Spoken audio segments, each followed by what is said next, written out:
Happy mid-April. This is a weekly reading of April, week of April 14th. This is from the April 14th to April 20th. This week is important. Big changes are happening and we are in the lunation cycle. It's all about change. We just had the full moon in Libra. That was a culmination point of that lunation cycle that started with the solar eclipse. New moon solar partial eclipse that happened on March 29th, around 9 degrees of Aries.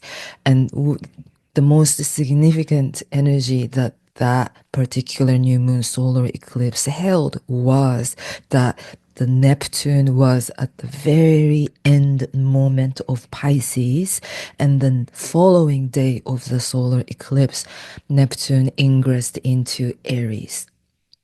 This is huge because no one existing here on earth, no humans, have experienced this energy. Probably, who knows, maybe somebody is still alive after 150 years. But the last time Neptune was in Aries was in 1800s, right? Neptune takes about 165 years to go around the sun. So this is a new energy that we are experiencing for the first time in over 150 years, just like Pluto in Aquarius, right? Pluto ingressed into Aquarius on November 19th, and Pluto has about 248 years of the orbit around the sun. So this is a brand new energy that we're still figuring it out. And Neptune ingress into Aries is the big deal of this month, of this lunation cycle. And now, this week, Mercury is ingressing into Aries after a long, right? Mercury was here in Aries already, but because of the retrograde, Mercury dipped back into Pisces and had to meet up with North Node Saturn, Venus and Neptune and Mercury met up in Pisces also, but finally on the 16th, that's the first important day of the week, on April 16th, around 2:25 a.m. in the Eastern time zone, Mercury dips into Aries. And on the 17th, 16th, 17th, Mercury is meeting up with Neptune for the first time in Aries. Mercury in Aries, as well as Neptune in Aries as well, but Aries is an energy of action, right? Forward moving action, right? Like forward momentum, action oriented energy, drive, right? It's the bold and courageous pioneering spirit. It is all about the self, initiation, direction. This is me energy, I amness, right? And it doesn't matter what other people are saying. This is who, and this is me, and I do my own way. That's the very bold, courageous spirit of Aries. And when Mercury is in Aries, that energy gets highlighted. And personally, I feel like this Mercury and Neptune dissolves boundaries. And when Mercury, the mind, meeting up with Neptune for the first time in Aries, this is the new mind emerging. This is the reset point. This is the renewal point. And with that kind of Neptune dissolving boundaries, it feels like they are dissolving boundary of the mind, meaning like realizing we can realize there is no limit.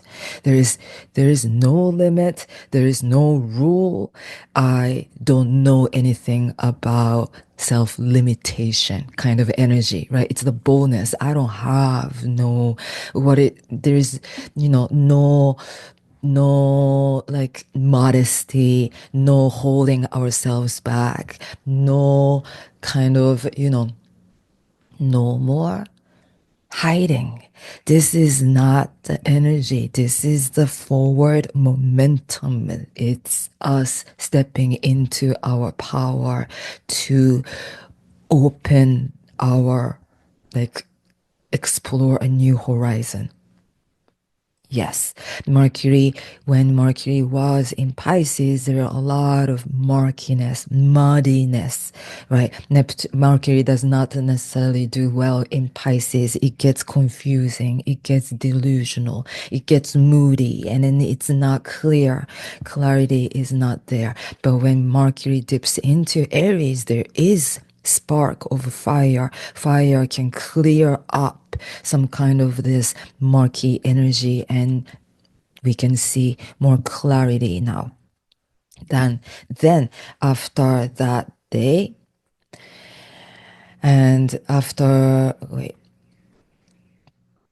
April 17th, April 17th and April 18th, when it gets to the April 18th, that's an important day because Mars ingresses into Leo. This is huge because Mars is the ruling planet of Aries. So we are still in the Aries season. This is the final week of Aries season. The sun will dip into Taurus, and that's gonna create a big, important square, cardinal square point with Mars and Pluto and Black Moon Lilith in early degrees of Scorpio. But until then, even already though, this energy is accumulating. But when Mars dips into Leo, this is a huge energy shifting point because Mars has been in Cancer for a long, long time. The first time Mars ingressed into Cancer was September 4th. At the beginning of November, November 3rd, Mars dipped into Leo, November 3rd.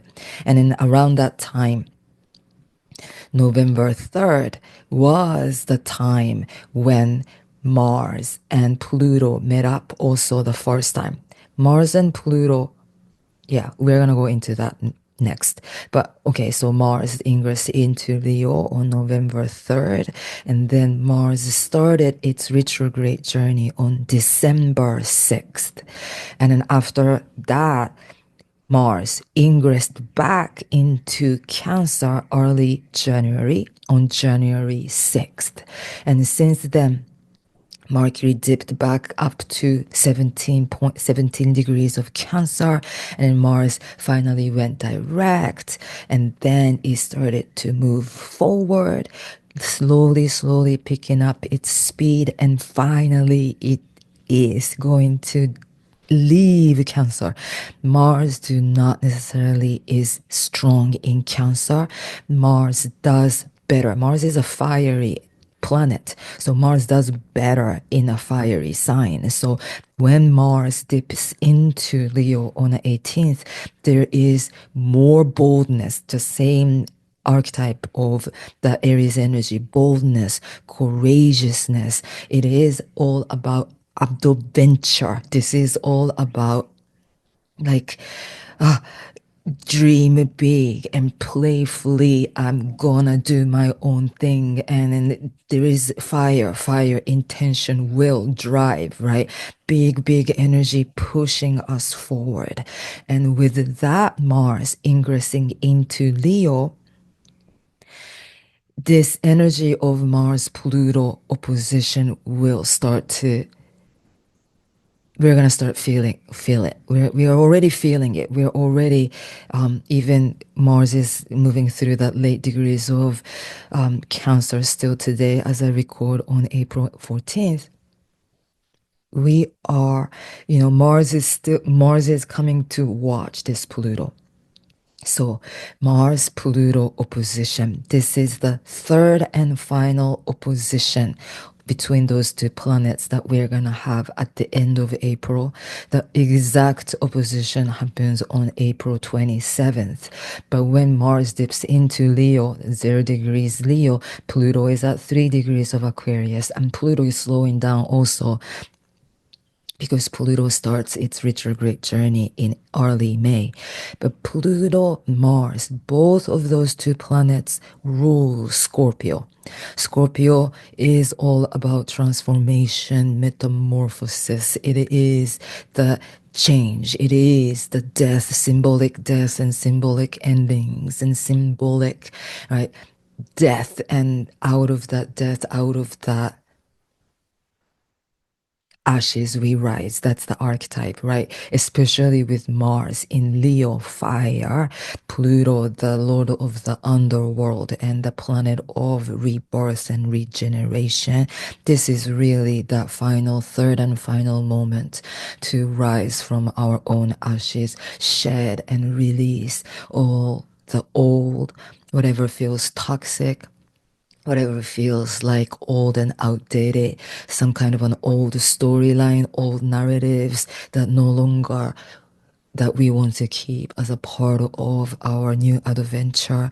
This is the final moment of some big releasing or purging or cord cutting, or maybe we get to the point where we don't give a care about those situations that held us back so much, that certain situations that kind of held a lot of power over our heart, over our mind, because of certain pain and resistance or this, uncomfortable feelings, because we were battling and we were trying something, or right, kind of that kind of energy. It's not about, we can really let go. We get to the point of letting go not by really trying hard or doing the shadow work, and doing a lot of those kind of work sometimes can intensify the presence of the shadow, right? It can intensify that presence of darkness by us pouring our energy into it, by digging into it. And then I do believe there can be a lot of healing that can happen out of it, but sometimes the true work of letting go happens when we can let it be. We can just let it be as it is. And we get to the point of like, oh, this thing was really bothering me for so many years, for such a long time. But I am at the point where this don't bother me anymore. That's the mark of the true internal transformation. When that happens, we can see that some kind of fulfillment of our deep inner healing work, because we don't have to fix anything outside of us. When our internal relationship to those situations change, we get invincible over those situations, and they don't have no power over us, right? We want to get to that space rather than pushing and trying and purging and releasing. We can get to the point of invincibility by us really returning back to who our true power is. We are the cosmic godly force. And why do we get to the point, we want to get to the point, why am I wasting my energy on this thing? Why am I choosing to feel depressed? Why am I choosing to feel this sense of desperation that is sucking my energy up? I choose a different path, right? We want to choose, and because that choice is always present for us, right? Every moment is a choice.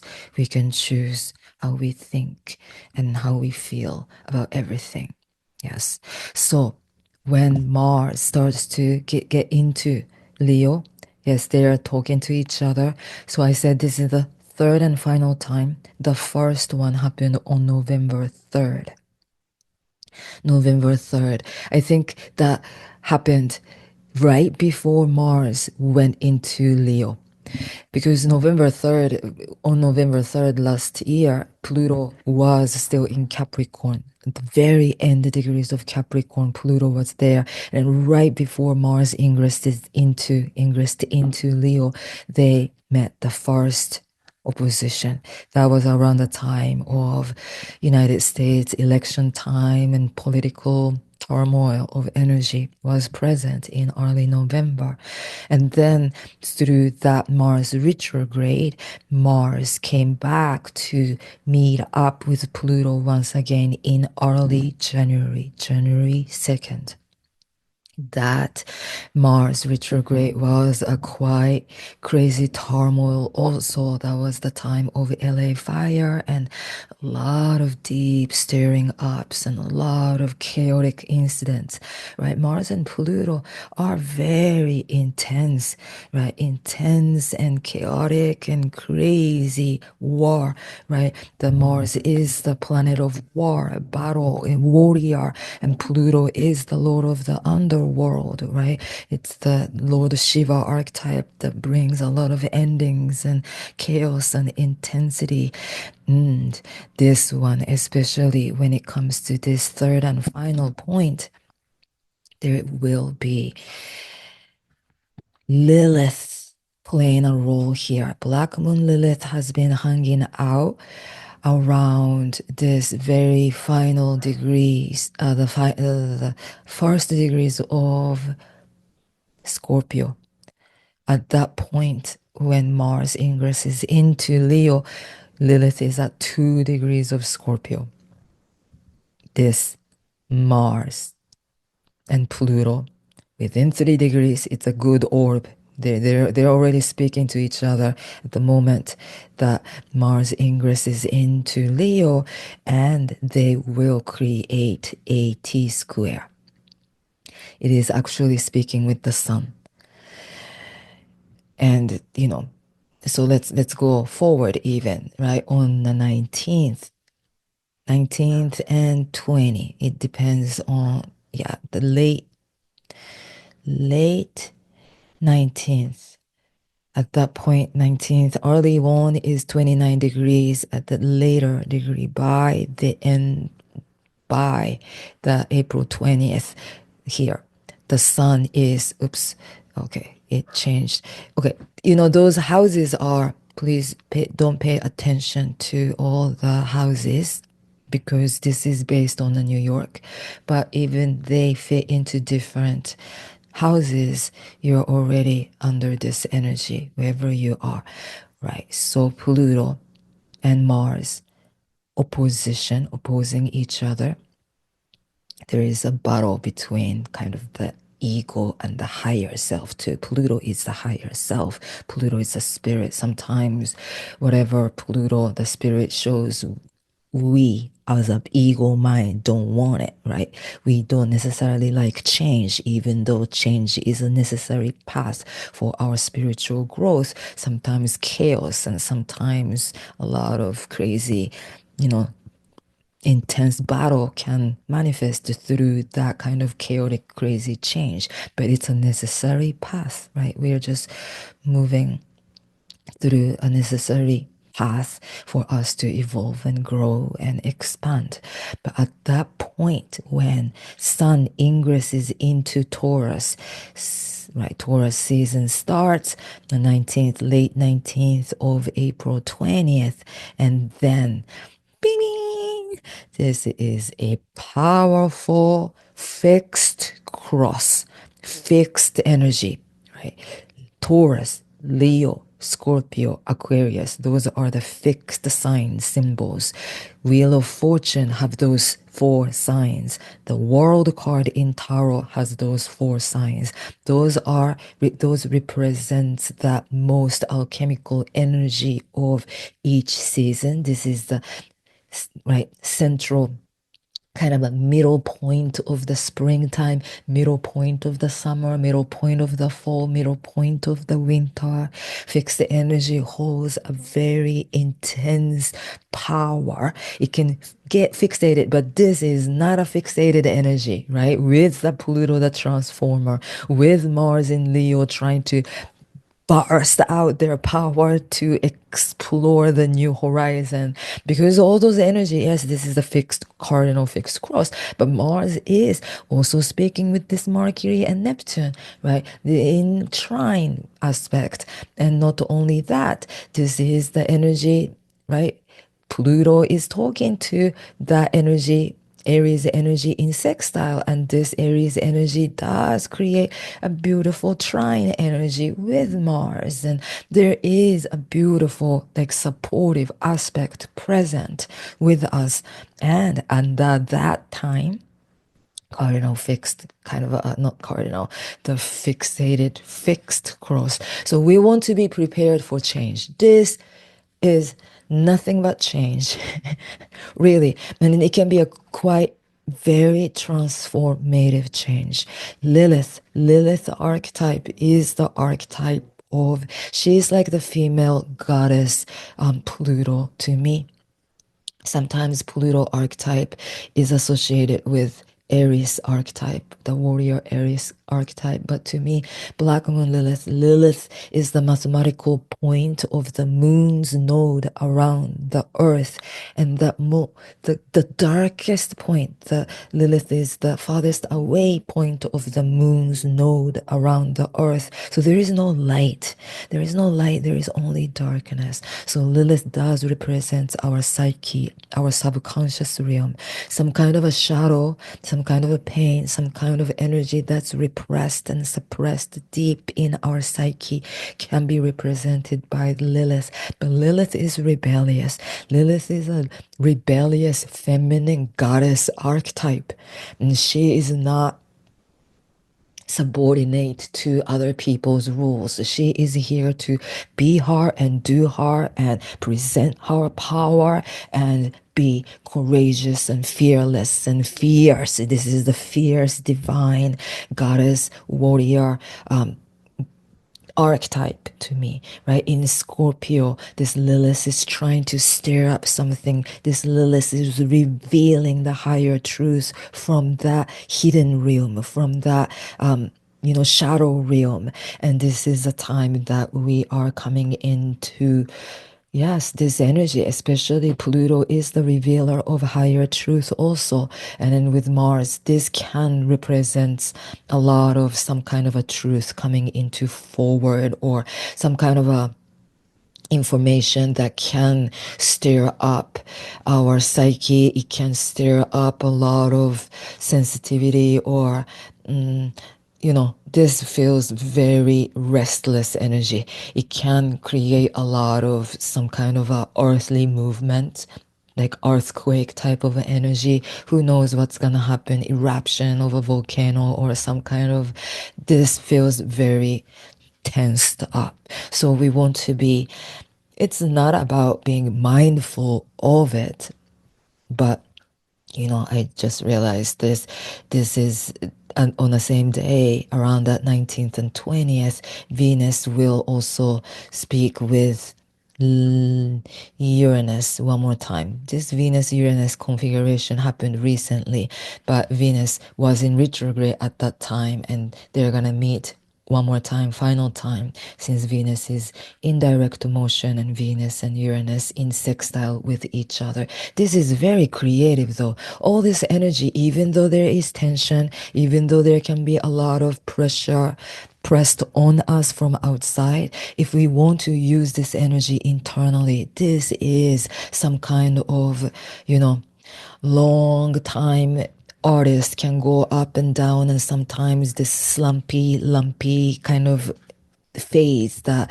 no creative things, how you say, I forget how you say it, how you call it in English, but if you feel like your creative spirit has been diminished, this is a time to come back to express and freely. Just some kind of pop can happen internally. Internal tension can just pop up, and breakthrough can happen, and whoa, some kind of a fluid creative spirit may return to us, and we want to focus more on that, right, rather than being afraid of what will happen or what can show up on the political realm, or whatever that, chaos that can be presented in the outside world. We want to use this energy internally to have a profound breakthrough, to have a breakthrough of,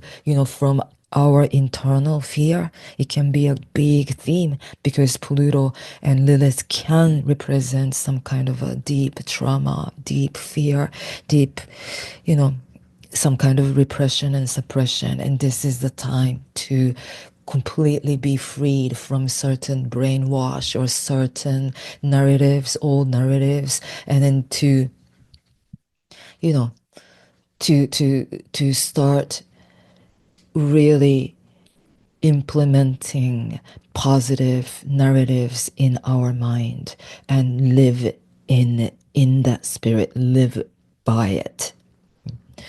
And so this, again, returning back to that no limit energy. There is no limit. We want to really keep walking toward that direction. The only thing that limits us is the mind, right? It imposes and impresses limitations and some things because of the conditioned ideas that we live with, all the ideas and beliefs and morals and rules, all the norms, all the things that we were told and we learned about ourselves and about the world. We are rewriting all of that because a lot of that rules and ideas and regulations don't necessarily have to, you know, a lot of times those rules can put us in a small box and we have to feel like we have to follow those guidelines to be happy or to be a part of the collective and all that kind of things. But Venus and Uranus and all that energy of Neptune in Aries, like there's no rules to follow. There is no limits that for me, I be rebellious in that way. I feel like that rebellious spirit is the spirit that we want to follow, is the spirit that will take us into the next new us, the next new chapter, next new everything. Yes. And under all those energy, the North Node Saturn conjunction is there. Venus will come back to be with Saturn, with North Node. This is very karmic. This is very, this is the point, the dragon head. With the dragon head, this is the faded energy. This is a crossroad. The Saturn can represent those rules and regulations and societal norms and pressures, everything. This is the time that we are choosing to set ourselves free. Let's set a new guideline that is based on our freedom over our expression, freedom to be, to think in any way, to feel in any way, to be however way you want and we want, and just, so that there is no comparing with each other because everyone is a uniquely created God beings, and that uniqueness, the authenticity is the God-given gift that we have. And the more and more listening to that authenticity, more and more feeling good, no more, no more guilt, no more shame, no more, feeling bad, no more all of that. There is a very set energy dynamics that is floating around us. And of course, the world is not perfect, but we have to choose not to be diminished by it, by letting by letting fear run over us, or letting pain and sadness to ruin our mood again and again. We have to choose that wisely, not to let that happen, because again and again, we co-create our future by how we think and how we feel, right? Every moment we are co-creating our world. So under this energy of change, big change everywhere. And then the following week, Venus will ingress into Aries, yeah? And that we're really dipping into that Taurus season. but Five of Swords showed up in this Dakini Oracle deck. This is mean and heavy. This is like a Lord Goddess Kali energy. Kali energy is very strongly with us. But Five of Sword energy is all about choosing our battlefield. This is us choose, you know, yes, we have to choose our battlefield. We have to choose, are we choosing to see our life as a battlefield or not? Also, and we have to walk away from the energy dynamics or from situations or from the internal mental situation, mental space where if that battle is happening with between this or that or feeling this or that, we have to choose to walk away. We have to choose to drop the sword, to release that. And if we could release and let go of that sword and then drop the sword to walk away, that is the Kali transformation. We are choosing not to pour our energy into the enemy or war or a battlefield, and it's our win by us walking away, moving away. This battlefield feels like my old trauma, old self. I've been here, done this again and again and again and again. I'm choosing not to stay stuck in that, no more. And then the second card that we received is the Fool card. Yes, this week really feels like the Fool's spirit. We are starting something new. When the sun moves into Taurus, and at the end of the month, we're going to have a Taurus new moon at the April 27th. And by then, that's going to be the final really big releasing of the eclipse season of the March and this lunation cycle that started with the partial eclipse. So this is going to be a new energy coming in with that new energy under this Mars, Pluto. That change can be little volatile and chaotic, and some kind of an eruption may happen from suddenly sudden blow may hit here and there, and we get blown by certain emotional turmoil. But choose to ride it with a little bit of playfulness. I love this uh, full card of this Oracle Dakini card. This is like, this is like the game. It's a dice, it's the earth. Our life is like a game on a board. It's like a board game in a way. We're just, throwing the dice here and there and then thinking maybe this is the past, and we go 5 steps forward and we have to move back 3, or all those kind of things. Just take life a little lightly, more playfully. If we expand our awareness outside of the earth into the spirit realm, into the endless space, then our problem becomes a dust floating within this eternal realm. And the more and more we want to keep coming back to that spiritual awareness, we are vast and infinite. This life too is just one stepping stone into the next for our spirit's journey. So may we choose to keep that kind of spirit in our heart so we can take things lightly.